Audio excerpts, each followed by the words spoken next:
All right, everyone. Welcome back to another video.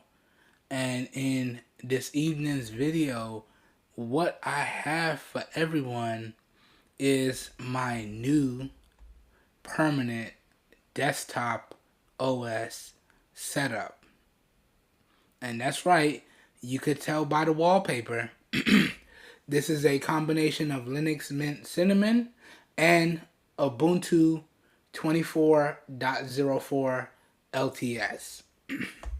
So let me show y'all what's running and the hardware, and then let me explain to y'all what I did. And I did use my AI assistant to generate this wallpaper. It came out pretty good. Alice did a good job, especially taking my ideas and the particular art style that I wanted and combining it into the exact image that I was looking for. She always does a good job when I give her my ideas. Good stuff. Let me know what y'all think of the wallpaper. That being said, so let me show y'all real quickly here. System info. So y'all can see the base system on this is Ubuntu 24.04.4 LTS, right?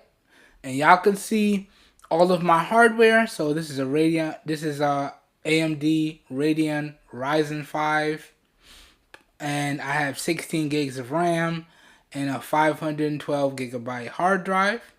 Okay, and you can see the particular display backend I'm using, right? And if you notice, this is actually the Linux Mint desktop environment on top of here. And let me show you. So this is also the Nemo Linux Mint file manager.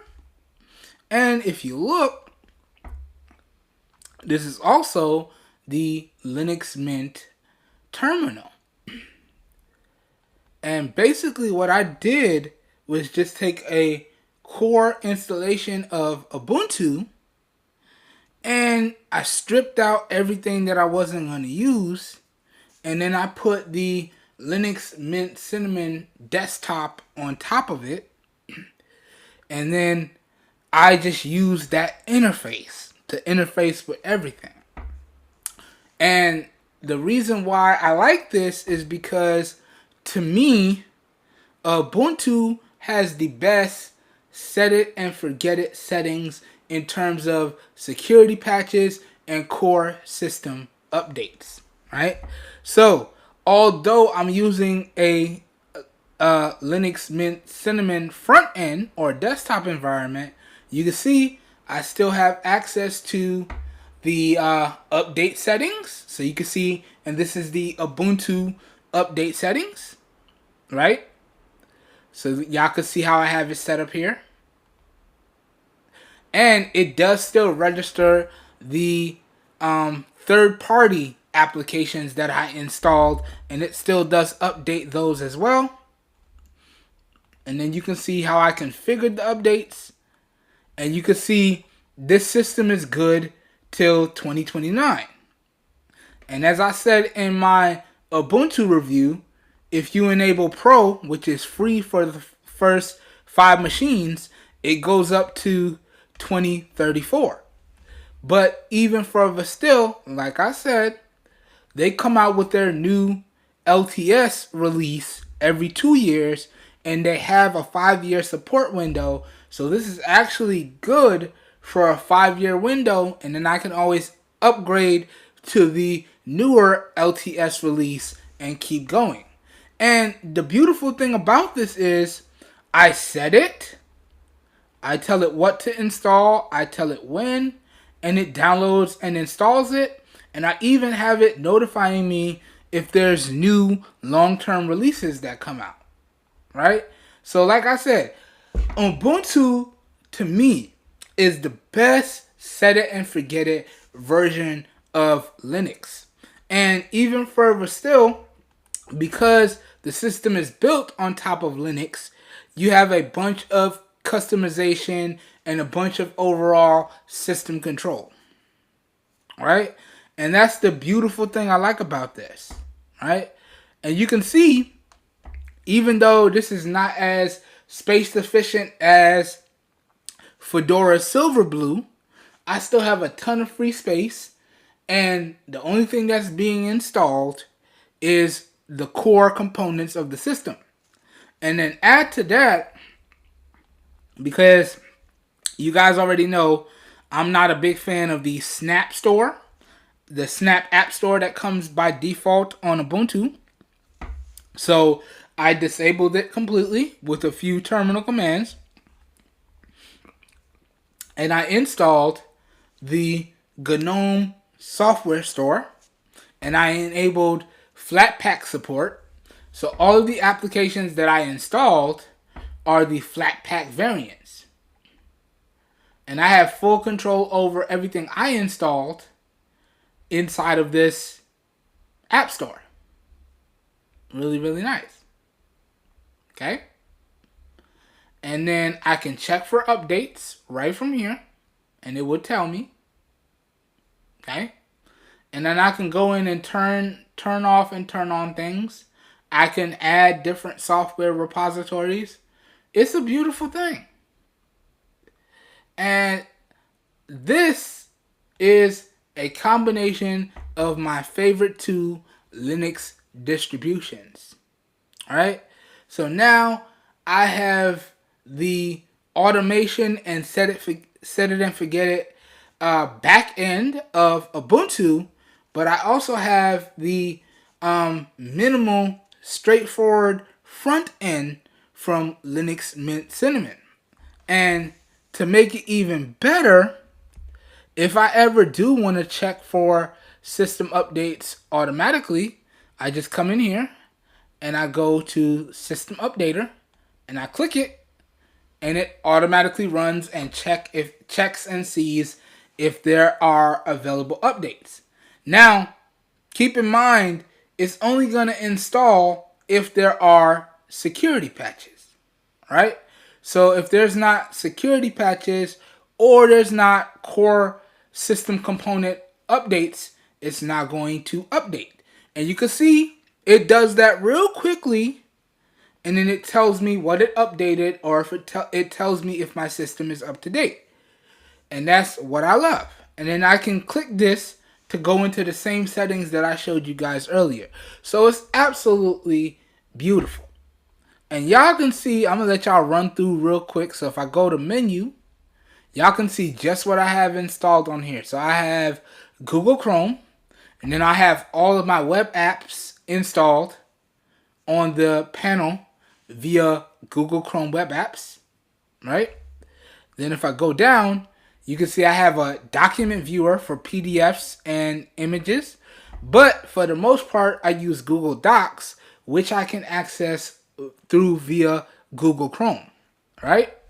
And then you see I have Google Chrome and Brave also installed. Okay? And then I didn't put in the Office applications because for the most part, I don't really need them. I use Google Docs. Right? And you can see these are some of the other third-party web applications that I installed. And then basically for all audio aspects, I'm using VLC. VLC can handle all of that.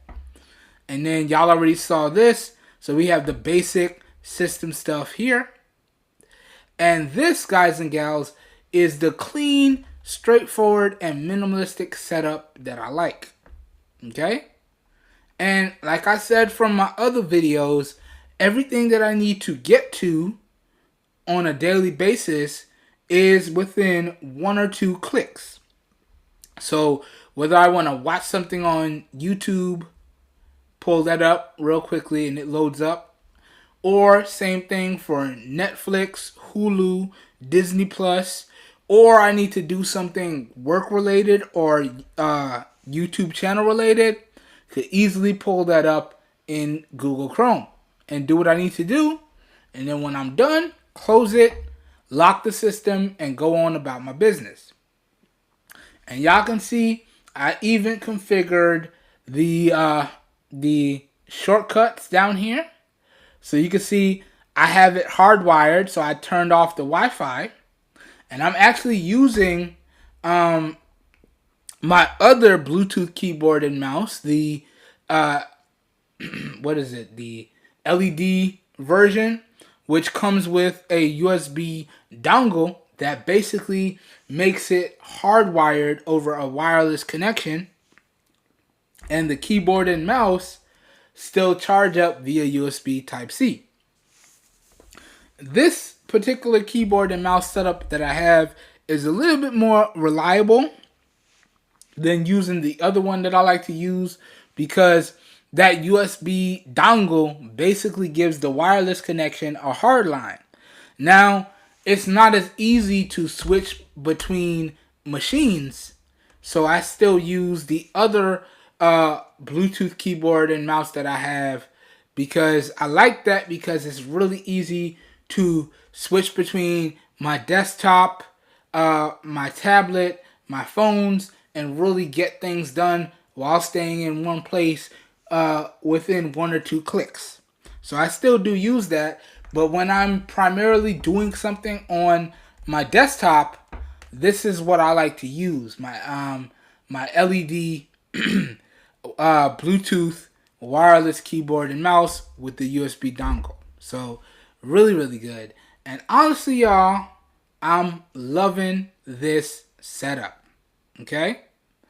So that pretty much does it for me in terms of OS coverage and OS reviews. Like I said in my other OS videos, I will have more coverage on iOS products and Mac OS products, and ultimately the next real good piece of software that I'm really looking forward to covering is Google's desktop version of Android, which they're calling Aluminium OS or Aluminum OS. So I can't wait to get my hands on that and bring you guys and gals videos on it. But all my extended coverage for OS reviews, all the hardware I use, all the software, how to make different things and set up different things will all be linked up down below in the video description. So check out my additional coverage if you guys and gals would like to know more. Check out those links down below in the video description if you want to try out certain things for yourself. And keep in mind, as always, down below in the video description will contain affiliated buy links, and if you decide to make your purchase using those affiliate buy links, I do get a small percentage of commission that I do put back into the channel, and that's at no additional cost to you guys and gals. Alright, so I consider that a win-win for everyone. And going forward, this will be my OS and distribution of choice. I already told y'all in my other videos, I'm not going back to Windows. But that being said, let me know what you guys and gals think of this. Also, if you comment down below and you want to know exactly the terminal commands that I use to set the system up like this, if you leave a comment, I'll go ahead and pin all the instructions on how to set up a system just like this in the comment that asks for it, just in case somebody wants to try out this particular setup step by step. Okay? And you guys and gals, let me know what you think. And also, are you still using Windows? And why are you still using Windows? Or did you make the transition to Linux just like I did? Let me know. Let's get into a nice, respectful conversation about it down below. I hope everyone is staying safe out there. I hope everyone is having a good one. And I will catch you guys and gals in the next video. Have a good one, everybody. We're out of here. Peace.